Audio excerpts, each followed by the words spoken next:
बिना किसी लंबी चौड़ी बातचीत के सीधे अपने मुख्य बिंदु पे आते हैं और आधुनिकवाद की कक्षा में।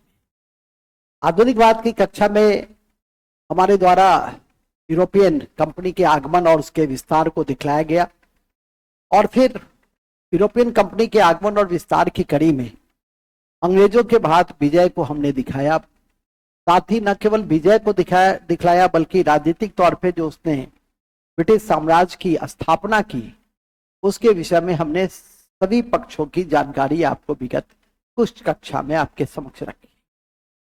हालांकि आधुनिकवाद तो सीधे तौर पर फ्रीडम स्ट्रगल से संबंधित होता है, लेकिन परीक्षा में भी सबसे ज्यादा महत्वपूर्ण फ्रीडम स्ट्रगल ही है। लेकिन जब आधुनिक भारत पढ़ते हैं तो उसका शुरुआती संदर्भ से ही पढ़ना चाहिए, जिससे कि आपको आगे बढ़ने में कहीं कोई कठिनाई नहीं हो। इस कड़ी में हम लोग आज जो सुदृढ़ीकरण के ब्रिटिश, हमारा जो टॉपिक है वो ब्रिटिश साम्राज्य का सुदृढ़ीकरण और विभिन्न नीतियां। हमारी टॉपिक क्या है? हमारी टॉपिक है कि ब्रिटिश साम्राज्य का सुदृढ़ीकरण, ब्रिटिश साम्राज्य का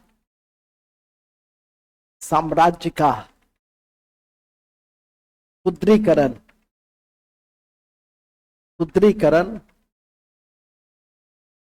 एवं विभिन्न नीतियां।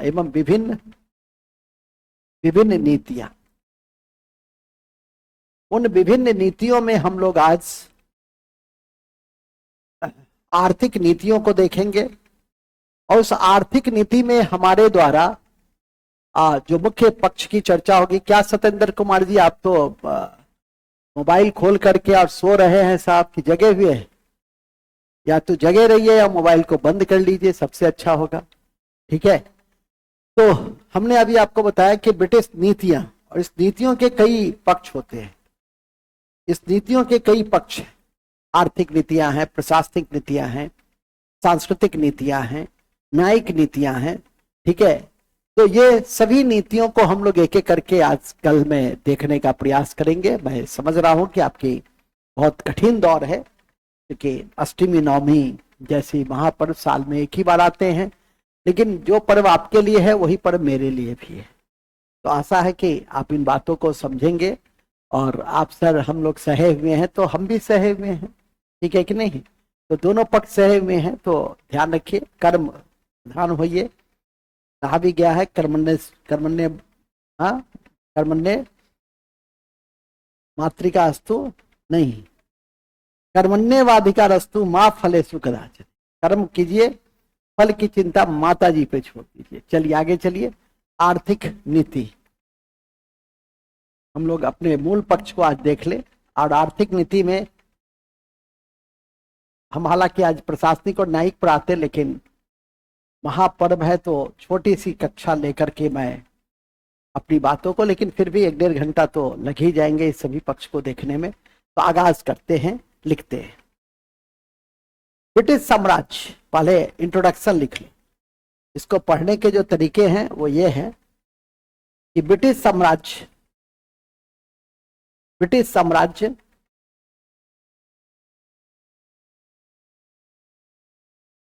की राजनीतिक सुदृढ़ीकरण के बाद, ब्रिटिश साम्राज्य की राजनीतिक सुदृढ़ीकरण के बाद, ब्रिटिश साम्राज्य की राजनीतिक सुदृढ़ीकरण के बाद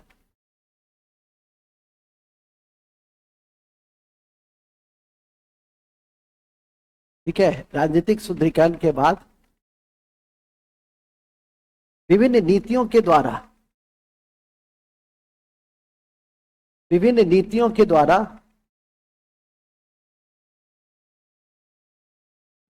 द्वारा इस साम्राज्यवाद को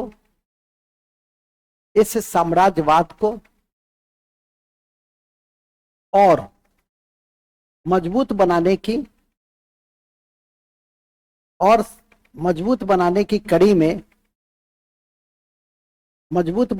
कड़ी में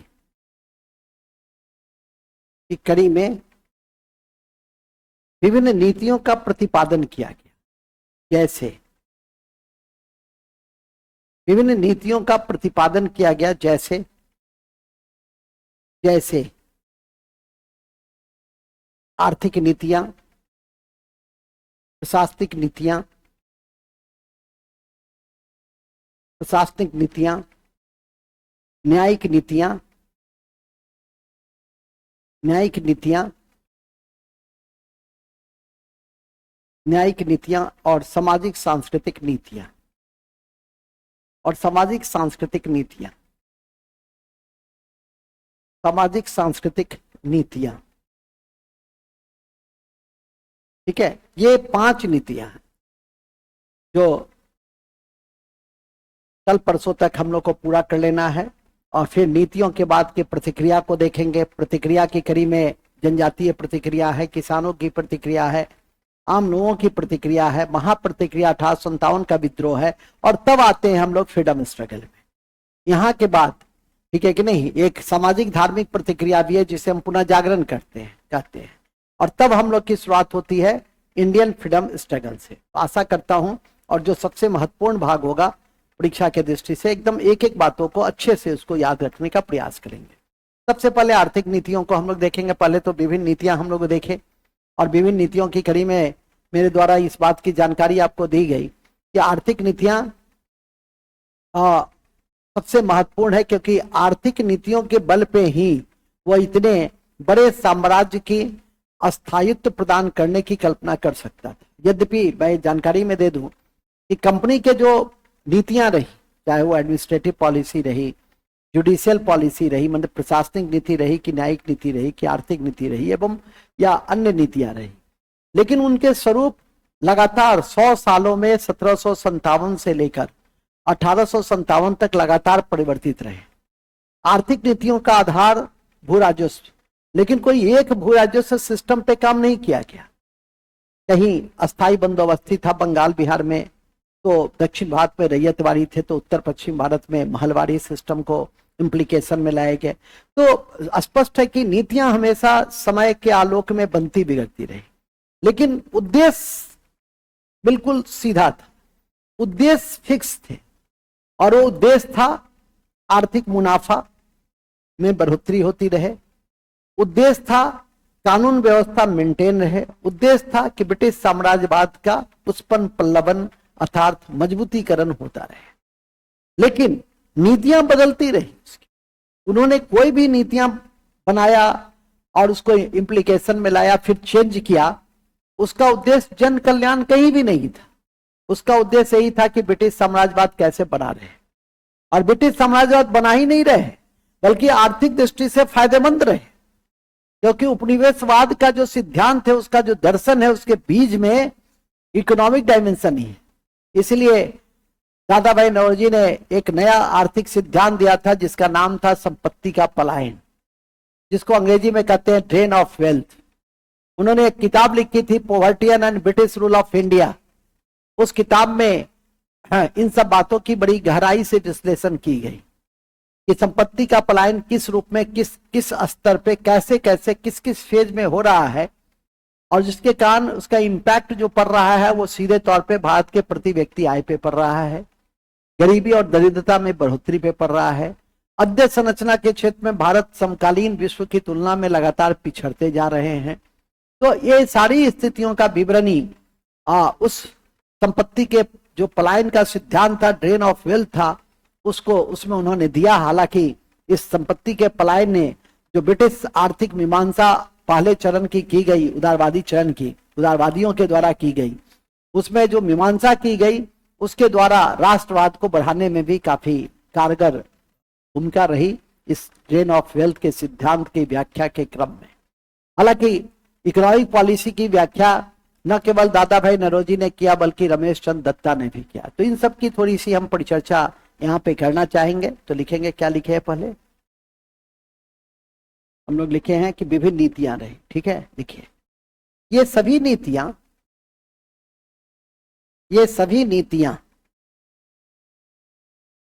समय समय पर बदलती रही, लेकिन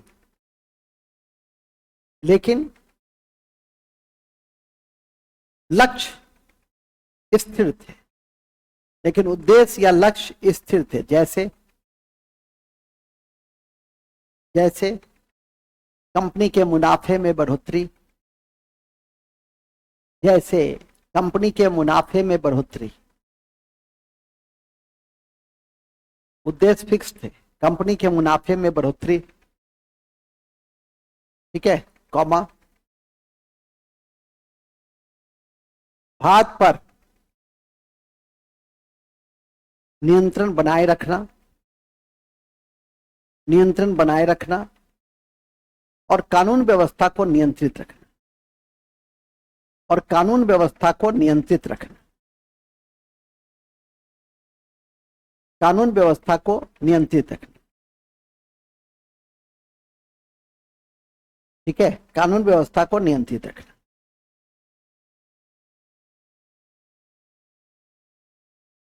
नियंत्रित रखना। आरंभ में ब्रिटिशों ने आरंभ में ईस्ट इंडिया कंपनी एक व्यापारिक कंपनी ही थी, एक व्यापारिक कंपनी ही थी। आरंभ में ईस्ट इंडिया कंपनी एक व्यापारिक कंपनी ही थी। अतः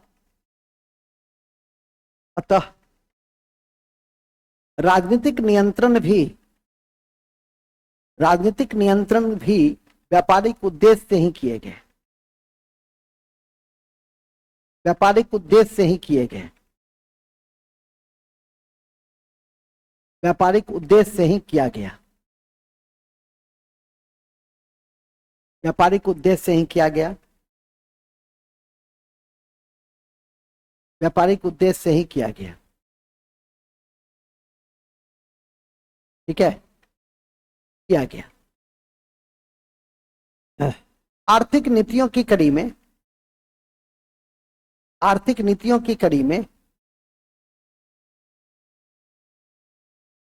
आर्थिक नीतियों की कड़ी में सबसे महत्वपूर्ण भू राजस्व नीति थी, सबसे महत्वपूर्ण भू राजस्व नीति थी, सबसे महत्वपूर्ण भू राजस्व नीति थी, भू राजस्व नीति थी, ठीक है, भू राजस्व नीति थी। हेलो हेलो, हाँ सर, वो तो बच्चे लोग आ गए हैं, देवी लोग आ गई हैं, ठीक है,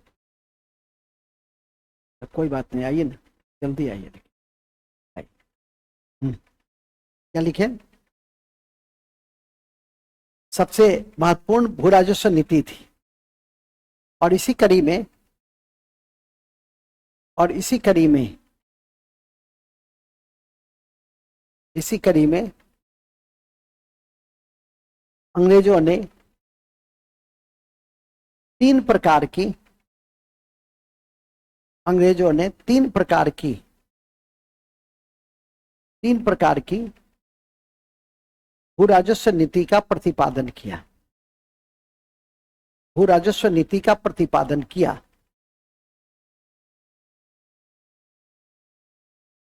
तीन प्रकार के भू राजस्व नीति का प्रतिपादन किया, ठीक है, तीन प्रकार के भू राजस्व नीति का प्रतिपादन किया। पहला इस्तमरारी व्यवस्था या अस्थाई व्यवस्था, इस्तमरारी व्यवस्था या अस्थाई व्यवस्था, ठीक है, आर्थिक नीति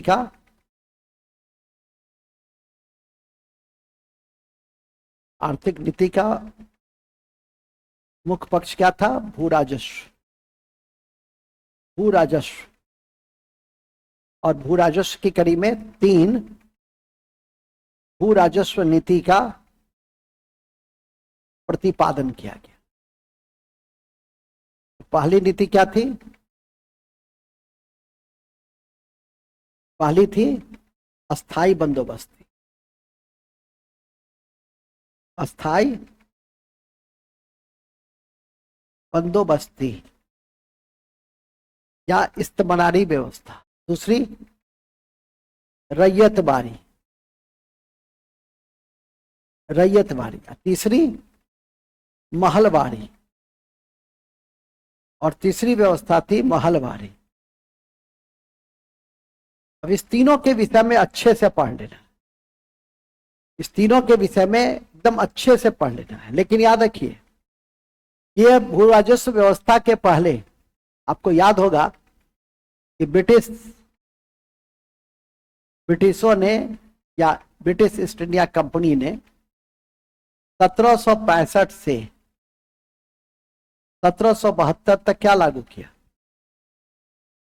1772 तक द्वैत व्यवस्था लागू किया, हायरार्की लागू किया। नहीं, मतलब रेवेन्यू कलेक्शन का दायित्व किसका था? स्थानीय उप दीवान, जिसमें सिताब राय थे। याद होगा, बिहार से दीवान कौन थे? सिताब राय थे। तो हाँ, मोहम्मद रजा खान थे। लेकिन फिलहाल यहाँ भी बंगाल और बिहार के उप दीवान की बात नहीं हो रही है। यह बात हो रही है कि आरंभ में उसने क्या नीति अपनाई? तो द्वैत व्यवस्था। और द्वैत व्यवस्था में 2 दीवान के माध्यम से, बंगाल बिहार में 2 दीवान के माध्यम से संकलन किया, राजस्व संकलन किया।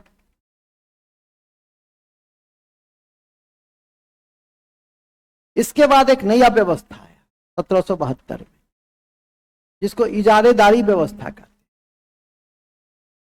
वारेन हेस्टिंग्स ने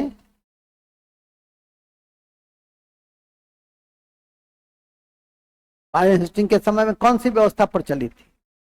इजारेदारी व्यवस्था। यह व्यवस्था कैसी व्यवस्था थी?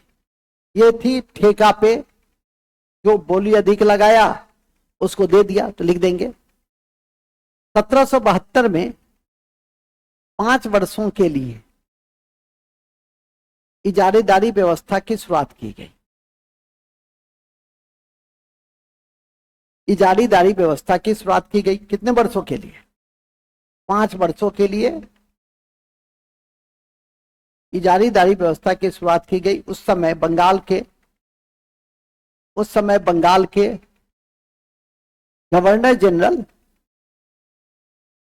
उस समय बंगाल के गवर्नर जनरल कौन थे? वारेन हेस्टिंग्स थे। ठीक है, कौन थे? वारेन हेस्टिंग्स थे। वारेन हेस्टिंग्स थे। लेकिन इसमें क्या होता था कि राजस्व हमेशा घटता बढ़ता रहता था। इस व्यवस्था में क्या थी कि राजस्व हमेशा घटता बढ़ता रहता था और उसका समाज विस्तार हो रहा था, लगातार युद्ध कर रहे थे। तो उसको एक अस्थायी स्रोत की जरूरत थी। किसको? ब्रिटिशों को, कि जिससे कि उस अस्थायी स्रोत के माध्यम से वो एक्सटेंशन का काम, साम्राज्य के विस्तार का काम बेहतर तरीके से कर सके। और ऐसी स्थिति में उसने नई व्यवस्था के ऊपर विचार किया, और इसी विचार की कड़ी में नई व्यवस्था बंगाल बिहार में, क्योंकि बंगाल बिहार उड़ीसा का ही सबसे पहले उन्होंने एनेक्सेशन किया था, तो इसी जगह पर उन्होंने नई व्यवस्था को जन्म दिया, जिसका नाम था अस्थाई बंदोबस्त। नाम से ही स्पष्ट, अस्थाई मतलब हमको एक अस्थाई रेवेन्यू की प्राप्ति हो प्रत्येक साल। इसको सनसेट लॉ भी कहते थे कि आप सर्टेन टाइम में, सर्टेन डे यदि आप उसको नहीं दिए तो फिर आपकी जो जमींदारी थी, आपकी जो बंदोबस्ती थी, वो रद्द कर दी जाएगी। तो लिखिएगा उसको ऐसे। इस 5 वर्षीय व्यवस्था में लगान का उतार चढ़ाव अधिक था। लगान का उतार चढ़ाव अधिक था। लगान का उतार चढ़ाव अधिक था। अधिक था। ठीक है, साम्राज्य का विस्तार हो रहा था। इसी पृष्ठभूमि में साम्राज्य का विस्तार हो रहा था, और भी कई ऐसी परिस्थितियां थी, जैसे खेती में कोई सुधार नहीं हो रहा था, कौन सुधार करेगा ये नहीं पता था, न तो रैयत का कोई प्रबंधन होता था, न जमींदार थे, न कोई कृषि को डेवलप करने के विषय में सोचता था। तो ये सारी परिस्थितियां थी जिसमें यह सोचा गया कि नहीं, एक स्पष्ट नीति की जरूरत है। तो लिखिएगा, इसी पृष्ठभूमि में 22 मार्च 1793 को 22 मार्च 1793 को जॉन सॉर के रिपोर्ट पर जॉन सोर के रिपोर्ट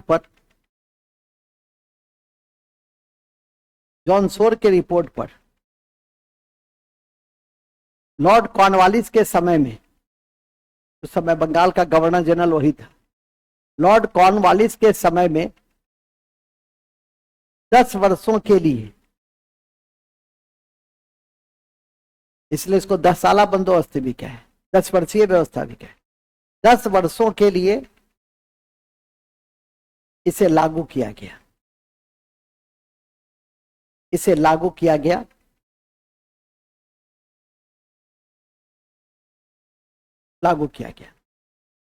यह व्यवस्था 19% क्षेत्रों में थी, बंगाल, बिहार, उड़ीसा में 19% क्षेत्रों में थी। कितने प्रतिशत क्षेत्रों में थी? 19% क्षेत्रों में थी। ठीक है, ठीक। इस व्यवस्था के दो मुख्य पक्ष थे। पहला, कि जो जमींदार था वो सिर्फ मालगुजारी लेने वाला नहीं था। सुन लीजिए, पहला पक्ष था कि जमींदार जो था वो सिर्फ मालगुजारी वसूल करने वाला एजेंट नहीं था सरकार का, बल्कि वो भूस्वामी हो गया। और भूस्वामी नहीं हुआ, उस तमाम एरिया का वो क्या हो गया? मालिक। ये जो साहब का कॉन्सेप्ट आया, मालिक का जो कॉन्सेप्ट, आज भी गांव घर में जो पुराने उस विरासत में होगा कोई गांव, तो वहां पे मालिकी कहा जाता है। ठीक है, अभी भी कहा जाता है कि मालिक। ठीक है कि नहीं? तो ये जो मालिक का कॉन्सेप्ट आया वो वहीं से आया। तो पहला पक्ष वही था। तो लिखिएगा, क्या लिखे? पहला पक्ष लिखेंगे जमींदार न केवल भूमि स्वामी बना, बल्कि इलाके का मालिक भी।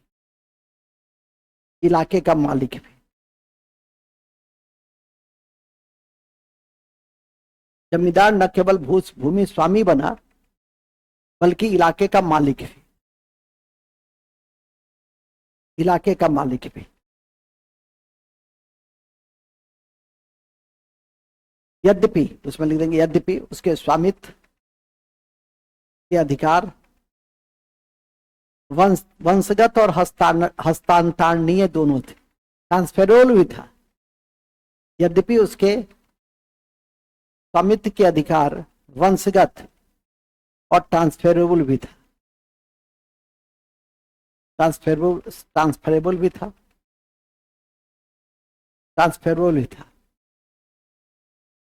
ठीक है, समझ जाइए। तो इस व्यवस्था ने क्या किया? इस व्यवस्था ने पहली बार एक शब्द दिया, और वो था बटाईदार। आज भी गांव में बटाई पे चलते हैं हम लोग। काश्तकारों, उन्हें पहला कि काश्तकारों की स्थिति गिर गई, जो खेती करने वाले लोग थे उनकी स्थिति गिर गई, और अब वे बटाईदार हो गए। अब क्या हो गए कि लो इतना लैंड है, तुम खेती करो, हमको राजस्व देना।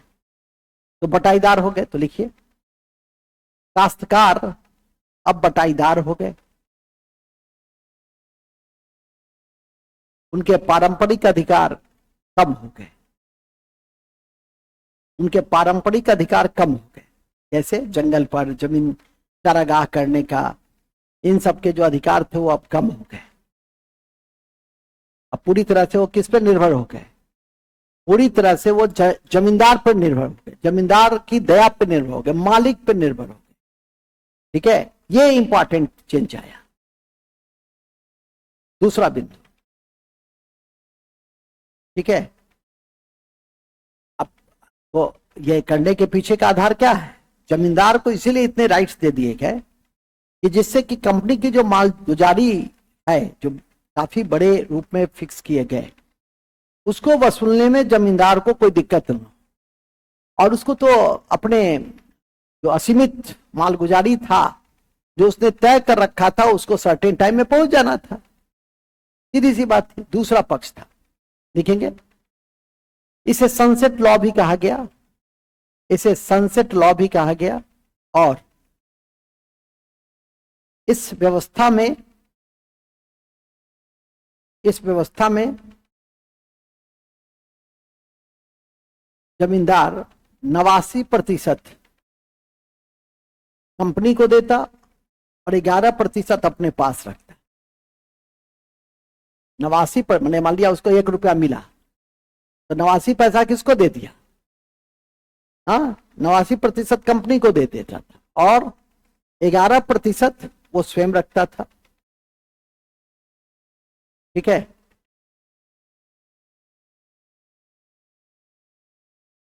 समझ जाइए। तो ये एक इंपॉर्टेंट कॉन्टेक्स्ट था किसमें?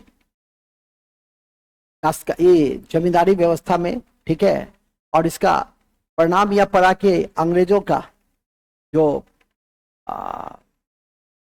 राजस्व संबंधी जो अनुमान लगाए गए थे वो अनुमान लगभग फिक्स हो गए, और इससे एक लाभ यह भी हुआ कि जमींदार एक राजनीतिक एजेंट के रूप में भी काम करने लगा। उससे उसकी साम्राज्य की शुद्धिकरण भी बढ़ी, राजस्व भी निर्धारित हुआ। लेकिन इसका जो दुर्बल पक्ष ये हुआ कि काश्तकार की स्थिति कमजोर पड़ गई, बटाईदार के रूप में कन्वर्ट कर गया।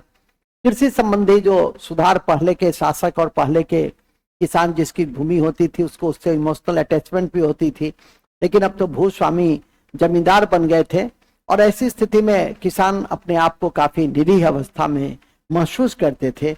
और फिर हालांकि यह व्यवस्था संचालित की जाती रही, तो यह एक इंपॉर्टेंट आयाम है जिसको आपको ध्यान में करके रखना है।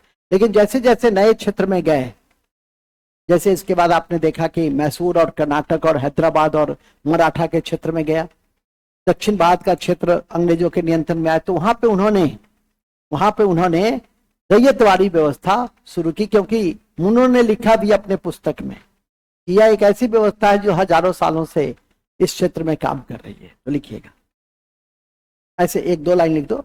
जमींदारी व्यवस्था ने सरकार को निश्चित राजस्व प्रदान किए,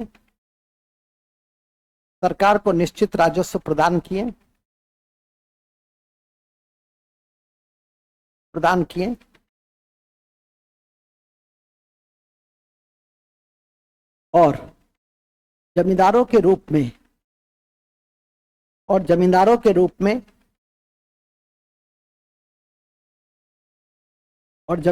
रूप में उसे एक नया राजनीतिक वर्ग की प्राप्ति हो गई, एक नए राजनीतिक वर्ग की प्राप्ति हो गई।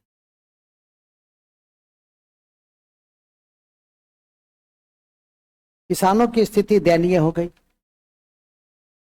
किसानों की स्थिति दयनीय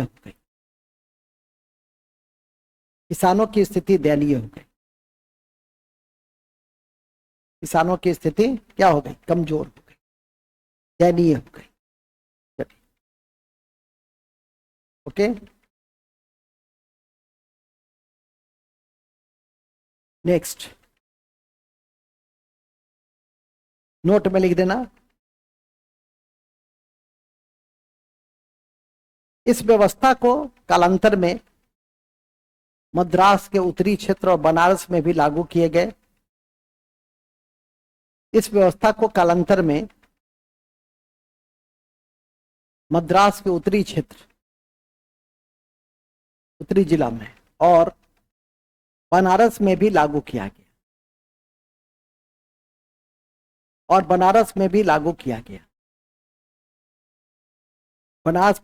किया गया एवं अवध के क्षेत्र में भी अस्थायी जमींदारी की व्यवस्था लागू। ठीक है, ये इंपॉर्टेंट बिंदु थे। चलिए, तो इस इजारेदारी व्यवस्था के बाद किस व्यवस्था का जन्म हुआ? अस्थायी बंदोबस्त। चलिए यहां पे फिर से आइए। अस्थाई बंदोबस्ती, बंदोबस्ती या इस्तमरारी, इस्तमरारी या जमींदारी व्यवस्था। अब इस व्यवस्था के मुख्य पक्ष क्या थे? इस व्यवस्था के, इस्तमरारी व्यवस्था के मुख्य पक्ष क्या क्या थे? अभी पढ़े ना। सबसे पहले तो था 1793 में लागू, और किसके रिपोर्ट पे लागू था? जॉन सोर के रिपोर्ट पे लागू था। किसके समय लागू था? कॉर्नवालिस के समय लागू था। कॉर्नवालिस के समय लागू था। किसके समय लागू था? कॉर्नवालिस के समय लागू था। कॉर्नवालिस कौन थे? उस समय बंगाल के जीजी थे, और इसी के समय में कल पढ़े थे कौन सा युद्ध हुआ था? तीसरा आंग्ल मैसूर युद्ध हुआ था। कल पढ़े थे ना, तीसरा आंग्ल मैसूर युद्ध हुआ था और श्रीरंगपट्टनम की संधि हुई, जिसमें मैसूर के आधे राज्यों को इसने हड़प लिया, और सारी चीजें आपने कल पढ़ी। तीसरी बिंदु क्या है? यह व्यवस्था 19% क्षेत्र में लागू। ठीक है, कहां? बंगाल, बिहार, उड़ीसा, कालांतर में मद्रास का उत्तरी भाग, बनारस और अवध के क्षेत्र में भी इसे लागू किए। इस पार्ट्स को याद रखिए। ठीक है, इसके बाद इस 19% के बाद इसके सबसे मुख्य पक्ष क्या था? जमींदार, भूस्वामी, मालिक हो गया। हम लोग के बिहार में जो समस्या है उसके पीछे इस जमींदारी व्यवस्था की आज भी इसके अवशेष है। ठीक है, और इसी क्रम में, लेकिन मालिक तो हो गया, परंतु यह हस्तांतरणीय था, हस्तांतरित भी था, वंशगत भी था, लेकिन हस्तांतरित भी था, क्योंकि इसका संबंध किससे था? सनसेट लॉ से था कि एक सर्टेन टाइम में, सुन लो जमींदार, पैसा नहीं दिए जो फिक्स कर दिए वो नहीं पहुंचाए तो तुम्हारी जमींदारी शिफ्ट कर दी जाए, खत्म हो जाए, तुम्हारा मालिक खत्म। पहले ये कानून व्यवस्था को भी नियंत्रित करता था, ठीक है कि नहीं? बाद में थाना चौकसी वगैरह सब बना विस्तार से, तब धीरे धीरे पुलिस व्यवस्था की भी नींव कॉर्नवालिस ने ही रखी थी, जो आगे चल के पढ़िएगा। ठीक है कि नहीं? इसी कड़ी में इसके इस तरह की व्यवस्था से क्या लाभ? तो लाभ हुआ कंपनी को, तो लाभ हुआ कंपनी को वित्तीय स्थिरता प्राप्त हो गई। कंपनी को क्या मिला? वित्तीय स्थिरता। लाभ उसको यही ना हुआ।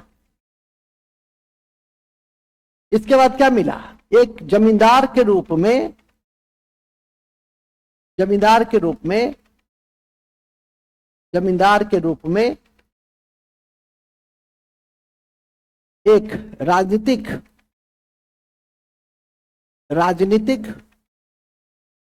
समर्थित ग्रुप भी मिल गया, जो किसी प्रकार के प्रतिक्रिया को दबाने के लिए सक्षम था। ठीक है कि नहीं? और इसका हानि क्या हुआ? इसका सबसे बड़ा हानि का पक्ष है कि किसान बेचारा जो काश्तकार था, ठीक है, काश्तकार था, वो क्या हो गया? अब इसकी स्थिति चेंज हो गई, अब हो गया ये बटाईदार। और कृषि में सुधार कृषि सुधार खत्म, कमजोर पड़ गए।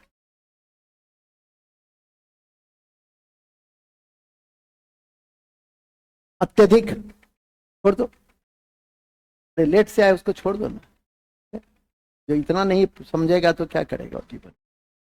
हटाओ उसको, कौन था, भगाओ उसको। जो बिना पूछे मत करो, जब एक बार क्लास शुरू हो जाए तो बीच में मत किया करो, ठीक है। इतना भी नहीं समझेगा क्या पढ़े, ठीक है। कृषि सुधार कमजोर हो गए, ये इंपॉर्टेंट है, ये आपकी परीक्षा के दृष्टि से ये भी काफी महत्वपूर्ण है। इसके अलावा ये आपका इस्तेमारी व्यवस्था क्या हो गई, समाप्त हो गई। इस्तेमारी व्यवस्था के बाद दूसरी व्यवस्था कौन सी थी, रैयतवाड़ी व्यवस्था। तो लिखिएगा रैयतवाड़ी व्यवस्था। अब था रैयतवाड़ी व्यवस्था,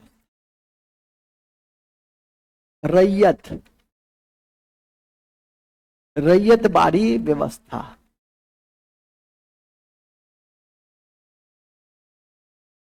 रैयतवाड़ी व्यवस्था, ठीक है। इस रैयतवाड़ी व्यवस्था की नींव कब पड़ी, जब दक्षिण भारत में जो कंपनी था उसका राजनीतिक विस्तार हुआ, तो एक नए प्रकार की भू व्यवस्था के विषय में सोचा, ठीक है कि नहीं। तो लिखिएगा, ऐसे लिखिए, कंपनी का साम्राज्य विस्तार दक्षिण और दक्षिण पश्चिम भारत में हो रहा था,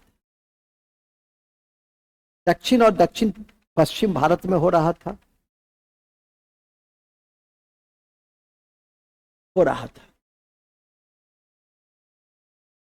ठीक है, हो रहा था। इसी कड़ी में मुनरो के, थॉमस मुनरो के सुझाव पर, थॉमस मुनरो के सुझाव पर, थॉमस मुनरो के सुझाव पर एवं अलेक्जेंडर रीड, अलेक्जेंडर रीड के द्वारा, ये दोनों प्रस्तावक यही दोनों था, के द्वारा दक्षिण और दक्षिण पश्चिम भारत में, दक्षिण और दक्षिण पश्चिम भारत में, दक्षिण और दक्षिण पश्चिम भारत में रैयतवाड़ी व्यवस्था की नींव पड़ी। रैयतवाड़ी व्यवस्था की नींव पड़ी, ठीक है, रैयतवाड़ी व्यवस्था की नींव पड़ी। पॉइंट नंबर 2, मुनरो का भी मानना था कि, मुनरो का भी मानना था कि, मुनरो का भी मानना था कि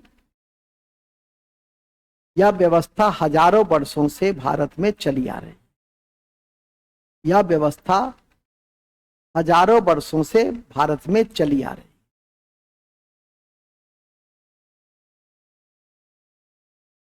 ठीक है, चली आ रही। ये मुनरो का दृष्टिकोण था जिसको अपनाया गया, ठीक है। अब क्या था भाई, अब नेक्स्ट पॉइंट है, ध्यान से सुनिए, हमने इस पॉइंट्स को वहां क्यों अपनाया। हम यदि आपसे पूछे कि हम दक्षिण पश्चिम भारत में क्यों अपनाए, ठीक है कि नहीं, केवल 1000 वर्षों से तो नहीं, इतना आदर्शवादी तो था नहीं वो, ठीक है कि नहीं। उपयोगितावादी सिद्धांत तो उसका राजस्व व्यवस्था में लागू था, इस बात को ध्यान रखिएगा। उपयोगितावाद का मतलब होता है कि अधिकतम लाभ का सिद्धांत, और वो इसीलिए यहां पर भी वो उपयोगितावाद जो बेंथम का था, उस बेंथम के उपयोगितावाद के सिद्धांत को, जो अधिकतम लाभ का सिद्धांत था, उसको अप्लाई किया। कहा कि जमींदारी व्यवस्था में क्या काम करता है जमींदार, अब पैसा ले लेता है 1/11 भाग, नहीं 89% ही देता है किसान के राज्य को, मतलब कंपनी को, और 11% भाग स्वयं ले लेता है, साथ ही अतिरिक्त भी लेता रहता है कि रे सुने मर कायल बेटा के ब्याह हो, दिए 5 किलो अनाज? नहीं, तो अतिरिक्त भी लेता था वही। इसके बाद अंग्रेजों की छवि को भी वही खराब करता था, क्योंकि उसके क्रम में उसको कोड़ा बरसाना पड़ता था, वो शक्ति बरतनी पड़ती थी। तो सारा जो इमेज था वो किस पर? बालिया वीडियो ब्लॉक स्तरीय एडमिनिस्ट्रेशन यदि खराब रहेगा तो किसकी इमेज खराब होगी? सरकार की। पंचायत यदि सही ढंग से बिहार में काम नहीं कर रहा, यही व्यवस्था आपकी केरल में जाके देखिए, ठीक है, और यही व्यवस्था आप बिहार में देखिए, जमीन आसमान का अंतर मिल जाएगा।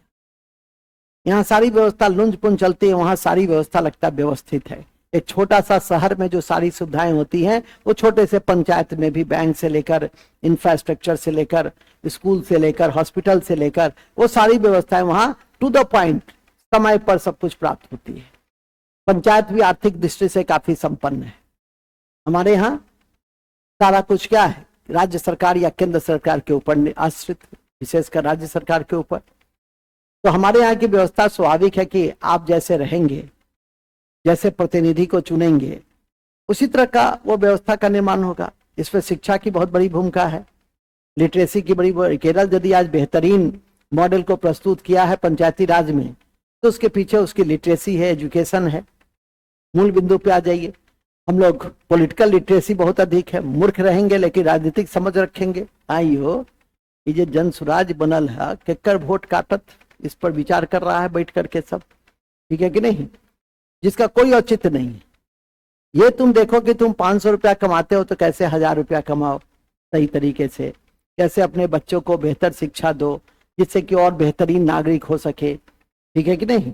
ये कम, लेकिन जन स्वराज यो चलब यो 2 तारीख के जन स्वराज के स्थापना भय रहे छे, चले पड़ते यहाँ दिया, ठीक है कि नहीं? उस पर विचार ज्यादा होता है। चलिए खैर मूल में आइए। तो ये जो आपका था अस्थाई बंदोबस्ती में कि बीच वाला मतलब जमींदार वो कुछ पैसा ले लेता था और इस कारण से रैयतवाड़ी व्यवस्था की आवश्यकता। और साथ में मुनवर का भी यह कहना था कि रैयतवाड़ी व्यवस्था एक ऐसी व्यवस्था है कि जिसमें, लेकिन ऐसा नहीं था कि उसने अस्थाई बंदोबस्ती वाली व्यवस्था को लागू किया। कहा इसमें अस्थाई नहीं होगा, इसमें हर 30 साल के बाद हम चेंज करेंगे। तो लिखिएगा, इस व्यवस्था में यह व्यवस्था 30 सालों के लिए पहले आरंभ की गई और फिर इसमें पुनर्निर्धारण का फिर राजस्व व्यवस्था में पुनर्निर्धारण किया जाएगा।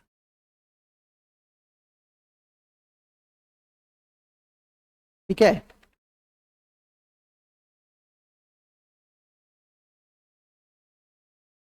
किया जाएगा। राजस्व की दर 1/3 थी, राजस्व की दर 1/3 थी। राजस्व की दर 1/3 थी, लेकिन आगे चलकर यह 45 से 55% तक निर्धारित किया गया। आगे चलकर यह 45 से 55% तक निर्धारित किया गया। ठीक है, देखो, क्योंकि इसमें पुनर्निर्धारण का क्या था, गुंजाइश था। अब सुनिए किसानों का दर्द। किसान का कहना था कि इस व्यवस्था ने कोई कृषि स्वामित्व के कॉन्सेप्ट को नहीं दिया। हम पहले भी उसी तरह से थे, आज भी उसी तरह से हैं। पहले कई जमींदार था, अब एक बड़ा जमींदार आ गया, राज्य, कंपनी, बड़ा दानव आ गया। ठीक है कि नहीं? छोटका दानव के पास तो गुंजाइश भी था दया का भी, मालिक छोड़ दीजिए, मालिक छोड़ दीजिए। यहाँ तो वो तो कम से कम उसके समाज में रहता था, ठीक है कि नहीं? तो उसको ऐसा लगता था कि चलो 2-4 कोड़ा मारो, छोड़ दो, मेरा भय रहना चाहिए, मेरा सम्मान रहना चाहिए, ठीक है कि नहीं?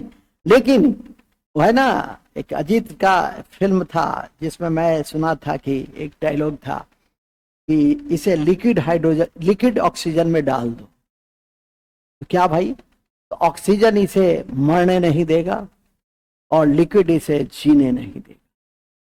तो जमींदार की सिस्टम यही थी, ठीक है कि नहीं? तो जमींदार के सिस्टम में क्या था, ऑक्सीजन था, और रैयतवाड़ी व्यवस्था में क्या था, लिक्विड था। ठीक है कि नहीं। ये दोनों व्यवस्था मिलके क्या था, अजीत का वो डायलॉग, इसे लिक्विड हाइड्रोजन में डाल दो, ऑक्सीजन इसे मरने नहीं देगा और लिक्विड इसे जीने नहीं देगा। जे सिनेमा नेमा देखो तो उसको अप्लाई करो। ऑफिसर की तैयारी करते हो मिस्टर नारायण, जितना जोड़ तोड़ कर सकते हो, जितना अप्लाई कर सकते हो, ठीक है कि नहीं। ये दर्शाता है कि तुम में चिंतन शैली है, ये तुम इस तरह के जोड़ तोड़ करते हो। हालांकि मैंने कहा कि जोड़ तोड़ करना चाहिए, ठीक है। जैसे अभी हमने कई बिंदु पर आपको उन सब बातों की, अरे किताब में तो वही 4 बातें हैं, उसकी एनालिसिस होती है, ठीक है। और वही एनसीईआरटी पढ़ के कोई आईएएस पर टॉप भी करता है और कोई फेल भी कर जाता है। यो एनसीईआरटी में तो किछ नहीं है, हाँ बुझबे नहीं कहलो तो की है, सब कुछ है, एक एक पॉइंट्स दिया हुआ है।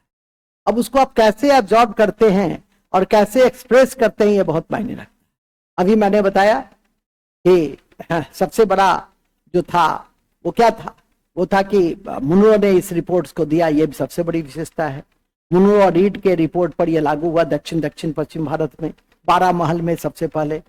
फिर इसमें जो 30 वर्षीय व्यवस्था थी लेकिन पुनर्निर्धारण की गुंजाइश थी, इन सब के ऊपर आपने प्रकाश डाला। तो इस तरह से आपने इस रैयतवाड़ी व्यवस्था को देखने का कोशिश किया। रैयतवाड़ी व्यवस्था के बाद क्या है, रैयतवाड़ी व्यवस्था में अब ये सब बातें लिखेंगे ना, ये क्या है, सबसे पहले मुनरो और रीड, कहा, दक्षिण भारत और दक्षिण पश्चिम भारत, 12 महल में सबसे पहले अर्लीस्ट, सबसे पहले वहीं पे किया गया। इसके बाद यह 30 वर्षों के लिए और 51% क्षेत्र तक फैला हुआ था, 51% क्षेत्र तक एक्सटेंशन था इसका, 51% क्षेत्र तक यह फैला हुआ था। इसके बाद मुनरो ने क्या कहा था, मुनरो ने कहा था, वो याद रखिएगा, हजारों वर्षों से चली आ रही व्यवस्था, चली आ रही व्यवस्था थी, ठीक है। इसके बाद हाँ, राजस्व शुरू में था 33%, रेवेन्यू रेट क्या था, 33%, लेकिन फिर वो तो 30 साल पे पुनर्निर्धारण हो सकता था, तो फिर बढ़ के कितना हो गया, 45 से 55%। अब किसानों को क्या लगा कि हम छोटे छोटे जो भूस्वामी था उत्तर भारत में, उसकी जगह एक बड़े भूस्वामी राज कंपनी ने ले लिया, जो बड़ा दानव है, जिसके पास दया की भी कोई गुंजाइश नहीं थी। तो ये सारे पक्ष किससे जुड़े हुए हैं, ये सारे पक्ष किससे, रैयतवाड़ी व्यवस्था से हमारा जुड़ा हुआ है, याद रखिए, किससे जुड़ा हुआ है, रैयतवाड़ी व्यवस्था से जुड़ा हुआ। इतनी सारी बिंदुओं को पचा लेना। अब आइए नेक्स्ट, महलवाड़ी व्यवस्था। महलवाड़ी व्यवस्था, महलवाड़ी व्यवस्था आपको याद होगा कि 1818 तक पंजाब और सिंध को छोड़कर सभी भारतवर्ष के सभी क्षेत्र किसमें आ गए, कंपनी के हिस्से आ गए, नियंत्रण में आ गए।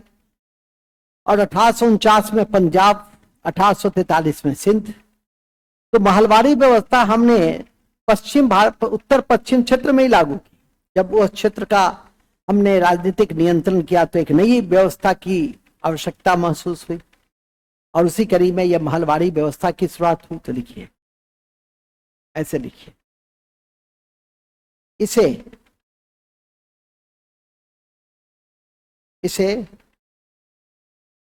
1819 में हॉल्ट मैकेंजी के द्वारा हॉल्ट मैकेंजी के द्वारा हॉल्ट मैकेंजी के द्वारा गंगा के द्वाब में उत्तर पश्चिम प्रांत में, गंगा के द्वाब में उत्तर पश्चिम प्रांत में, मध्य भारत में एवं पंजाब में महलवारी व्यवस्था की शुरुआत हुई। महलवारी व्यवस्था की शुरुआत हुई। महलवारी व्यवस्था की शुरुआत हुई, जो जमींदारी व्यवस्था का संशोधित रूप था, जो जमींदारी व्यवस्था का संशोधित रूप था, जो जमींदारी व्यवस्था का संशोधित रूप था 1822 ईस्वी में यह जमींदारी व्यवस्था का संशोधित रूप था और 1822 ईस्वी में और 1822 ईस्वी में नियम 8 के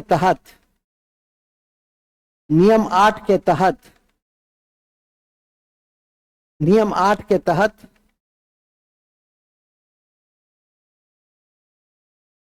इस व्यवस्था को कानूनी मान्यता दी गई। इस व्यवस्था को कानूनी मान्यता दी गई।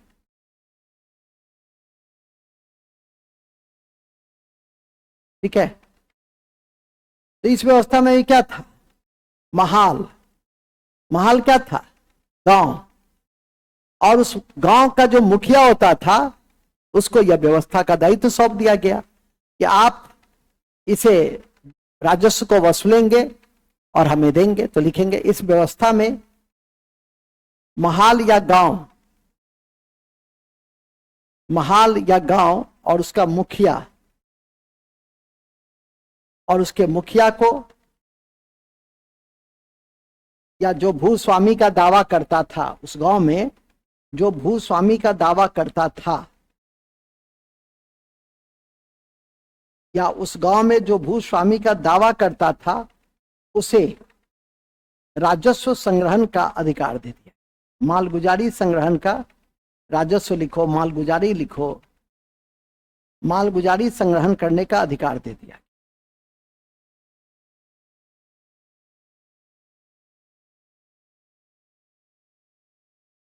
ठीक है।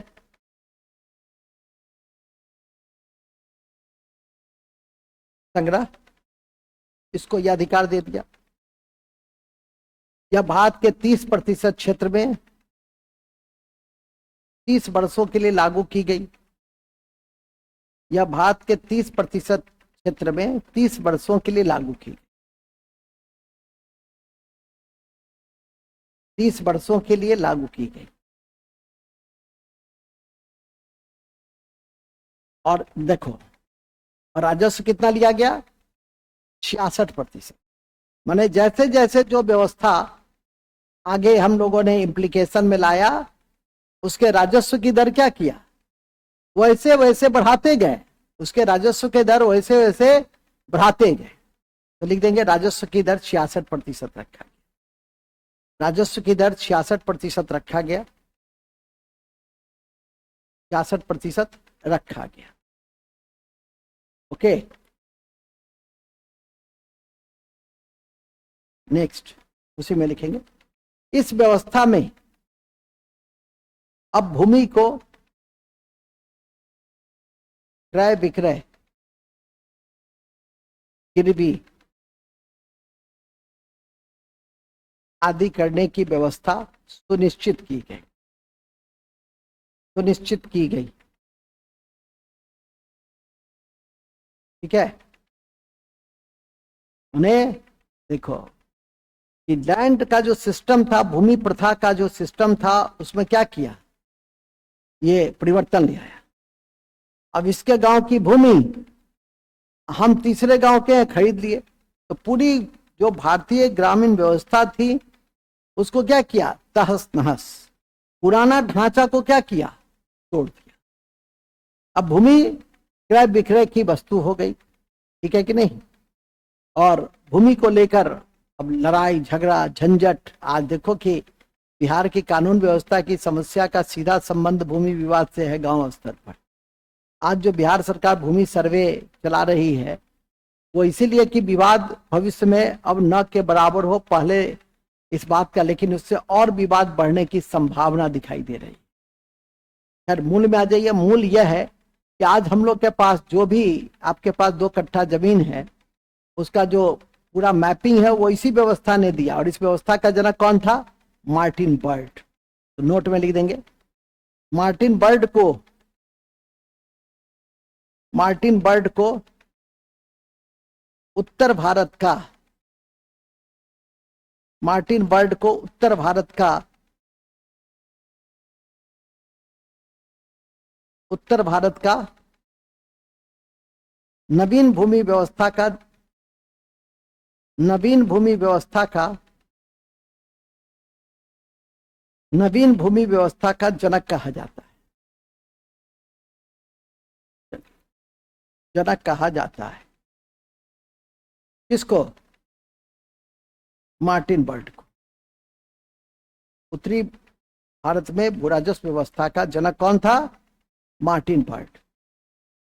इन्हीं शब्दों के साथ तो पूरे महलबारी में क्या है? सबसे पहले है मैकेंजी, मैकेंजी के द्वारा प्रारूप। कब? 1819। फिर 1822 में क्या किए? कानूनी मान्यता।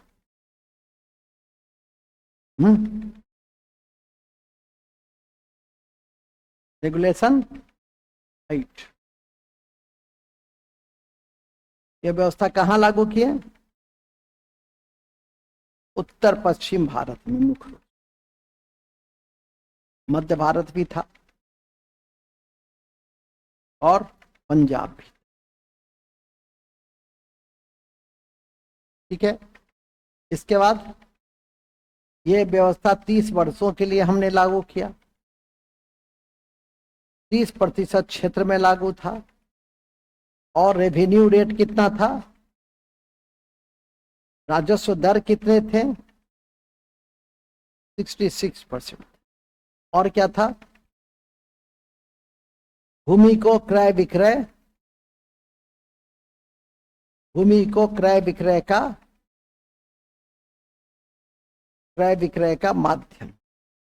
और इस कड़ी में उत्तर भारत में, उत्तर भारत में भूमि व्यवस्था का, भूमि व्यवस्था का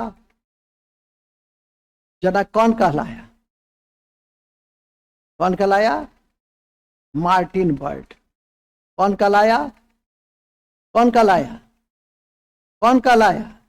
मार्टिन बर्ड का। ठीक है कि नहीं? तो मार्टिन बर्ड कौन कहलाया? मार्टिन बर्ड का। इतनी बात आप ध्यान में करके रखें।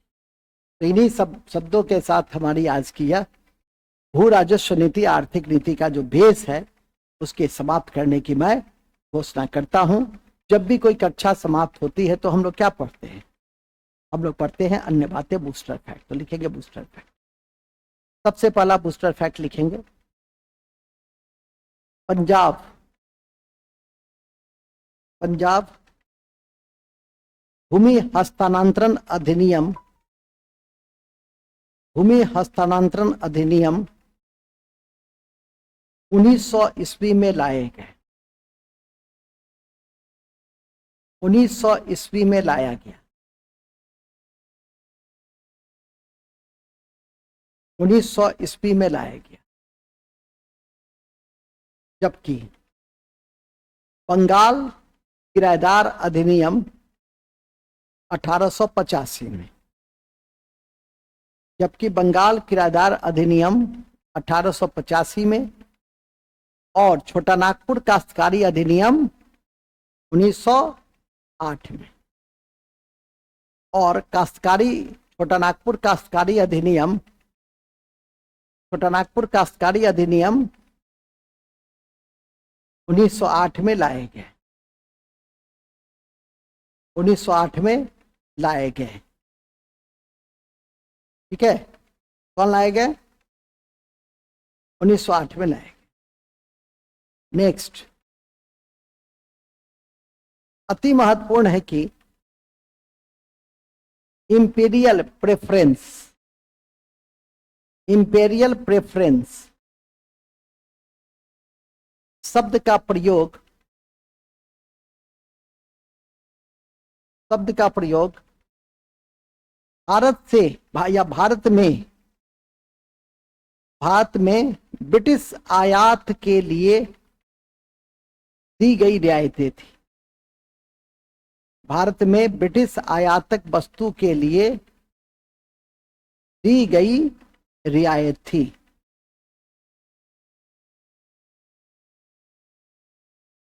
रियायत थी, ठीक है, यह शब्द बड़ा इंपॉर्टेंट है।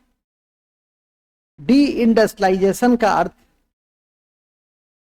डी इंडस्ट्रियलाइजेशन का अर्थ, डी इंडस्ट्रियलाइजेशन का अर्थ कृषि पे बढ़ती निर्भरता थी, कृषि पे बढ़ती निर्भरता थी, याद रखिए, कृषि पे बढ़ती निर्भरता थी। ठीक है, नेक्स्ट, कृषि के वाणिज्यीकरण की कड़ी में भारत में ब्रिटिश काल में, कृषि के वाणिज्यीकरण की कड़ी में भारत में ब्रिटिश काल में, ब्रिटिश काल में नील, रेशम, नील, रेशम, कपास, चाय,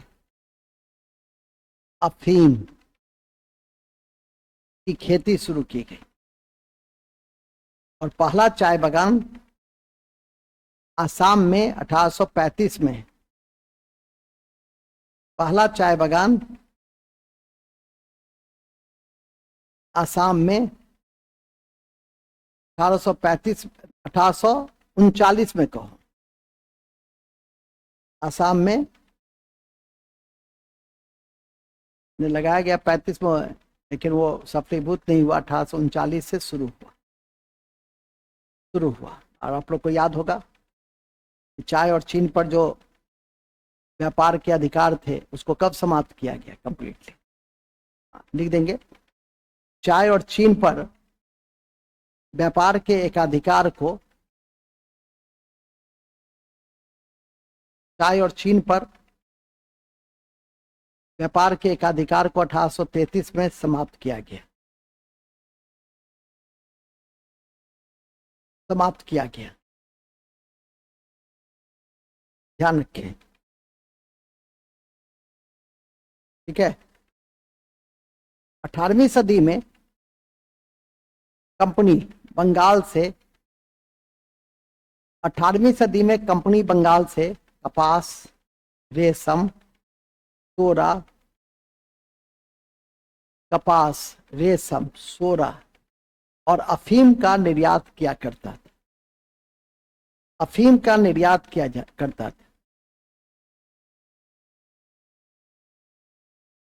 ठीक है, बिहार में तिनकठिया और कमयोटी प्रथा, कमयोटी प्रथा, कम ओटी प्रथा प्रचलित रही, प्रचलित रही। तिनकठिया के माध्यम से, तिनकठिया के माध्यम से अंग्रेजों ने, तिनकठिया के माध्यम से अंग्रेजों ने किसानों के साथ कॉन्ट्रैक्ट किया, विशेषकर नील की खेती के संदर्भ में। अंग्रेजों ने किसानों के साथ अनुबंध किया, अनुबंध किया, विशेषकर विशेषकर विशेषकर किसानों के, विशेषकर नील के खेती के संदर्भ में, जिसका गांधी जी ने चंपारण सत्याग्रह के माध्यम से विरोध भी किया, जिसका 1917 में गांधी जी के नेतृत्व में, जिसका 1917 में गांधी जी के नेतृत्व में चंपारण सत्याग्रह भी किया गया। चंपारण सत्याग्रह के माध्यम से विरोध किया गया। गांधी जी के नेतृत्व में चंपारण सत्याग्रह के माध्यम से विरोध किया गया। विशेष तो आगे पढ़िएगा ही, ठीक है। और कम्युनिटी प्रथा बिहार और उड़ीसा में प्रचलित थी। ऋण पर अत्यधिक ब्याज दिए जाते थे। कम्युनिटी प्रथा बिहार और उड़ीसा में प्रचलित थी। इसमें ऋण पर अत्यधिक ब्याज दिए जाते थे, और जब ऋण नहीं चुका पाता था, तब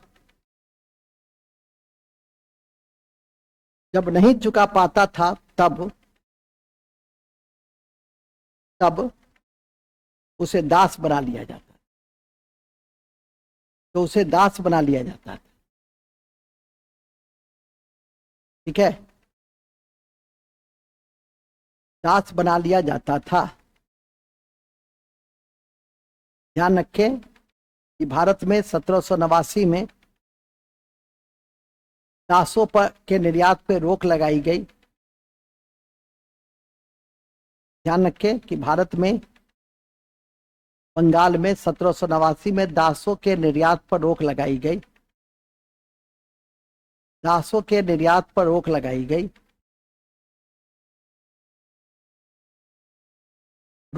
गई और 1833 के एक्ट में समाप्त किया गया। 1833 के एक्ट में समाप्ति पे बल दिए गए और एवं 1843 में एलनबरो के समय समाप्त। एवं 1843 में एलनबरो के समय कंप्लीट समाप्त। ठीक है, ध्यान रखिएगा। ऐसा नहीं कि बंगाल में निर्यात पे रोक 1843, वहां 1789, वहां का आंसर क्या होगा? 1789। नेक्स्ट, दक्षिण भारत में सिंचाई व्यवस्था का अग्रदूत, दक्षिण भारत में सिंचाई व्यवस्था का अग्रदूत आर्थर कॉटन थे।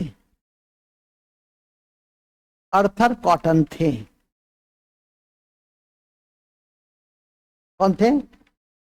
आर्थर कॉटन थे।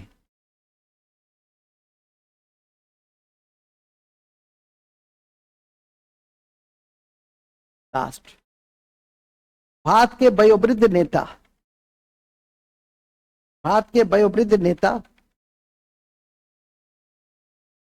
दादा भाई नेरोजी ने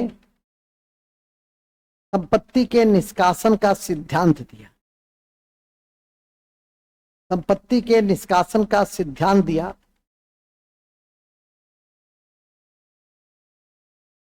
दिया। और भारत की गरीबी का मूल कारण बताया।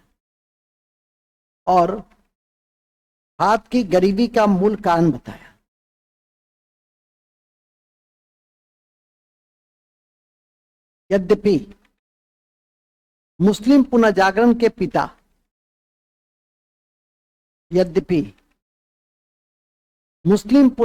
के पिता सर सैयद अहमद खान इसमें विश्वास नहीं किया। नेरोजी के इस दृष्टिकोण में विश्वास नहीं किया। नेरोजी के इस दृष्टिकोण में विश्वास नहीं किया। नेरोजी के इस दृष्टिकोण में विश्वास नहीं किया। ठीक है, ये आगे पढ़िएगा ही, इसलिए यहां ज्यादा बताने की जरूरत नहीं। नेक्स्ट, कार्ल मार्क्स ने कहा था कि भारत में कार्ल मार्क्स ने कहा था कि भारत में ब्रिटिश आर्थिक नीति घिनौनी है। कार्ल मार्क्स ने कहा था कि भारत में ब्रिटिश आर्थिक नीति घिनौनी, क्या है, घिनौनी।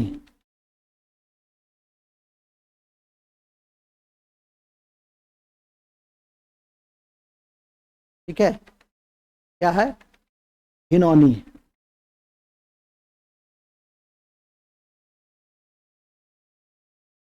और लिखो, जजमानी व्यवस्था, जजमानी व्यवस्था उत्तर भारत में प्रचलित थी, जबकि बारह बलूट व्यवस्था महाराष्ट्र में, बारह बलूट व्यवस्था महाराष्ट्र में और मिरासी व्यवस्था तमिलनाडु में। बारह बलूट व्यवस्था महाराष्ट्र के गांव में, महाराष्ट्र के गांव में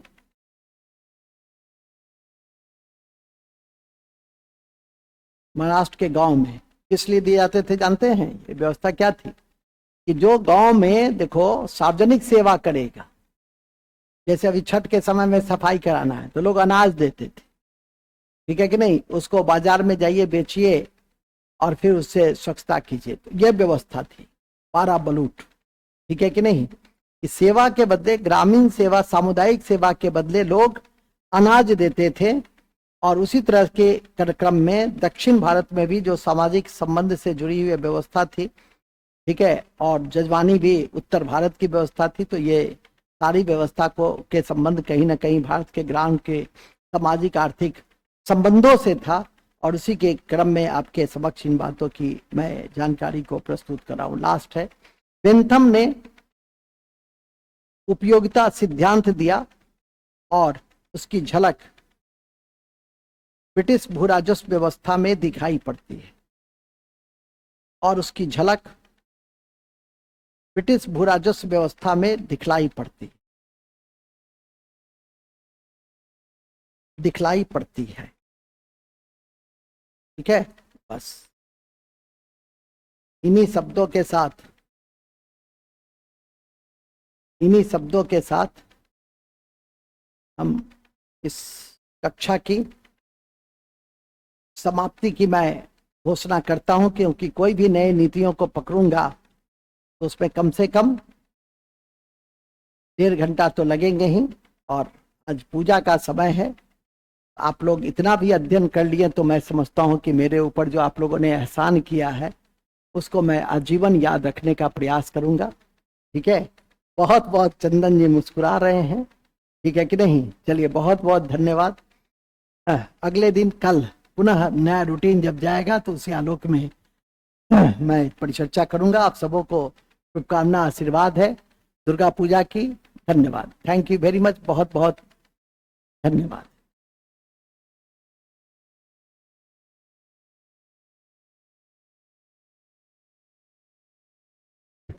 प्रकाश जी, प्रकाश